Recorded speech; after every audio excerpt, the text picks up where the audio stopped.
అమ్మవారి అనుగ్రహాన్ని పొందిన వాళ్ళు ఏ కారణాలకి పొందారు అని అడిగారు అనుకోండి, ఈ కారణానికి పొందారు అని చెప్పడం కూడా చాలా. కాళిదాస మహాకవి ఏ కారణం చేత పొందాడు అని నన్ను అడిగారు అనుకోండి, విశ్వాసంతో పొందాడు అని. అలా గొర్రెలు కాసుకునేటటువంటి వాడు ఒక మహారాజు యొక్క కుమార్తెకి పతి అయ్యాడు. ఆ రాజకుమార్తె అంది, ఇంతటి నిరక్షర కుచ్చివి, మా తండ్రి బాధపడతాడు నువ్వు అల్లుడు అని తెలిస్తే, నా మీద పగబట్టిన గురువు నిన్ను నాకు భర్తని చేశాడు, బెంగ పెట్టుకో.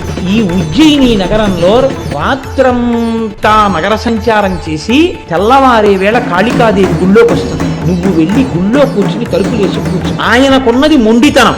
ఆ మొండితనాన్ని ఆస్తిగా ఆధారంగా చేసుకుని ఈశ్వరానుగ్రహం పొందగలిగినటువంటి శక్తిని ప్రచోదనం చేసింది. కాబట్టి నీవు వెళ్ళి కాళికాదేవి ఆలయంలో తలుపులు వేసి కూర్చో. తెల్లవారుతుండగా అమ్మవారు వచ్చేస్తుంది, లోపలికి వెళ్ళిపోవాలి. లోపలికి వెళ్ళడానికి ఆవిడ తలుపులు తెరుస్తుంది, నువ్వు బిడాయించు కూర్చో.